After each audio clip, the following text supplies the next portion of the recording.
All right. Good morning, everyone. And thank you so much for joining us all here today. Today's shiur should be Le'ilu Nishmas, our dear friend Menachem ben Yisrael Yaakov, as well as my dear aunt Rivka Bas Gavriel Tzvi, and for Zaidi, Reb Shmuel ben Yosef Dov HaKohen, and B'schos L'Refuah Shalema B'Karav Meshalem ben Sarachel, and Miriam Bas Sarah. Today we are on page 309 in the Ora Vigdor, for those who are following along. And we started off this chapter talking about why does the Torah not discuss schar in Olam HaBa? And we understand. Chovos HaLevavos said there's many reasons, but he's going to bring 7 of the reasons. Today we're going to go through the first 3 of those reasons. And again, the idea is over here is the Torah tells us about mitzvahs, reward and on this world for mitzvahs. The Torah talk to us about punishment for averos on this world, but the Torah does not mention Olam HaBa. If Olam HaBa is really the real world, the Olam HaEmes, why does the Torah not give any mention to the type of schar that we might be able to receive if we follow the rules or we do different mitzvahs or whatever that is? And so the first of the 3 reasons we're going to talk about today, as he talks about, is that a person could only fathom what a risk-reward looks like if they could imagine what that world would look like. And being that a human being cannot understand the concept of a neshama, of a soul, being in heaven, in Shemayim, we wouldn't understand what a reward or a punishment means to be up in Shemayim. And so the first of the reasons he says over here is very simple. I can't explain something to you that you can't imagine on your own. I was in Israel, not even years ago, like 6 years ago. I was in Israel for my son's bar mitzvah, and we went to the Blind Museum. And the Blind Museum was super interesting. And the guide who was taking us through the Blind Museum, it's obviously pitch black, and he was walking us through, and it's very cool. They put on these different sounds in the background and how a blind person associates, where they are on the street. There's a curb. And he tells us, he goes, I know that an elephant has big ears, a long nose, is very fat, is very big. I said, so then what's the problem? So he says, if I all of a sudden am able to see tomorrow, God gives me my eyesight, and you put an elephant in front of me, I don't know what that is. I just know that an elephant has a big nose and big ears. I don't know what ears look like. I don't know what a nose looks like. I just know the details of it. But I really can't imagine it because I've never seen one. So you can't imagine Olam HaBa, you can't imagine schar or punishment Olam HaBa if we can't, there's no picture that we can put to it. And so that first one, he says, Mehem kitzuras hanefesh beladei haguf einu yidua etzlenu. One of them is that the nature of the soul without the body is unknown to us.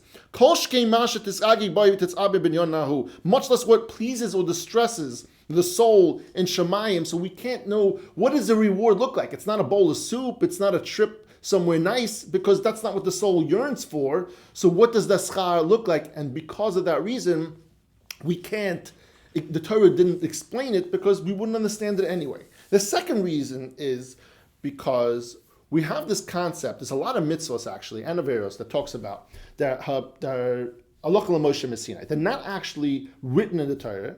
There are oral tradition that we've heard from tzaddikim, from neviim, from going back to Moshe Rabbeinu on Har Sinai. And because of that, one of those things is schar Olam HaBa. When we grow up, he says, over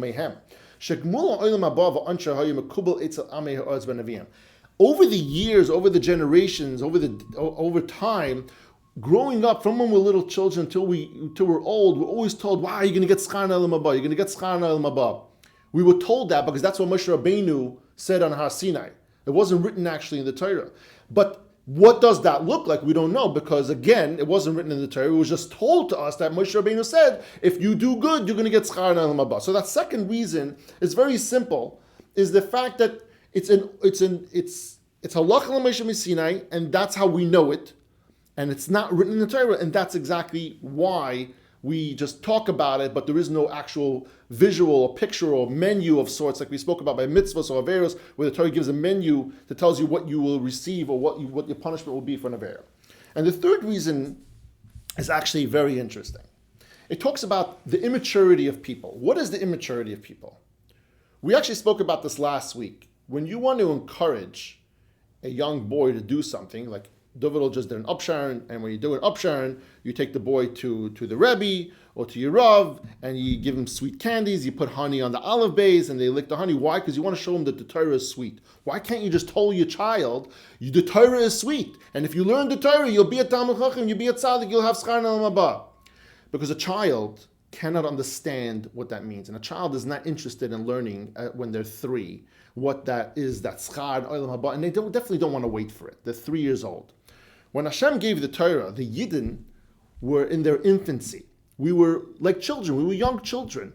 And Hashem couldn't say, hey, guys, if you follow the laws and you refrain from doing Averos, this is what your schar is going to look like in Olam HaBa. We were so immature, we wouldn't even know what to do with that. And so therefore Hashem had to give us something to kind of, that we can relate to.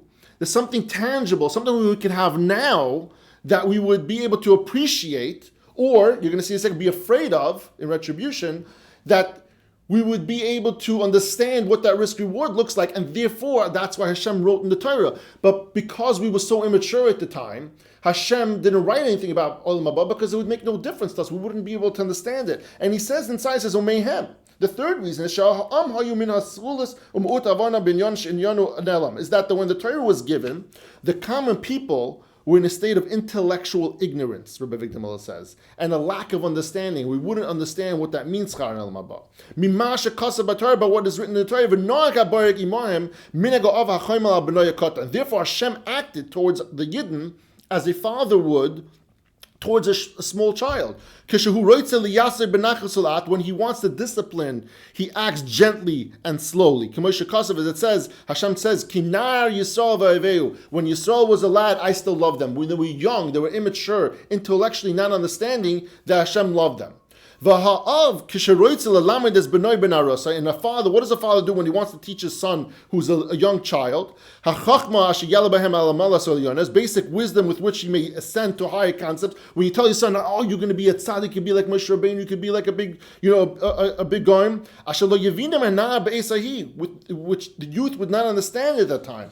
It's very difficult to tell you, oh, you want to be like Moshe Rabbeinu, you got to learn all day. They're not interested. They're not at that maturity level yet. So when you start off, you give them this stuff, the tangible items. And if he induces him to learn by saying,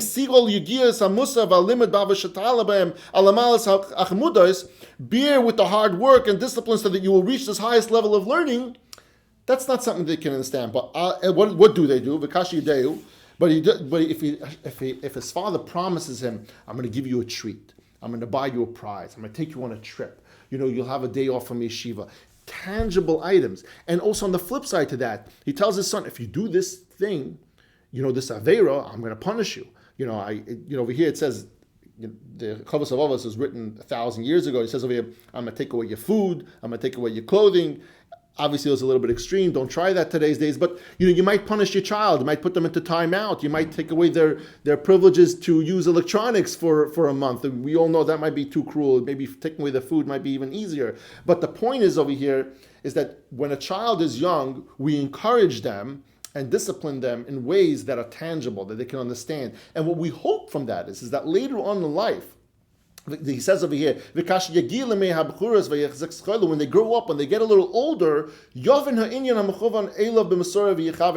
he would understand the intended purpose of the discipline. That the discipline wasn't, life isn't about learning Torah so you can get a lollipop. Now we're older. Now we're more mature. Now what we want is to get close to Hashem. We want that schar in Olam HaBa. And so God, when he wrote the Torah, he knew that we wouldn't understand with schar in Olam HaBa. He treated us the same way we treat our 3-year-olds. He treated us in the way like, here guys, you want a sweet, you want a prize, you want money, you want worldly possessions, do good. Don't do averos.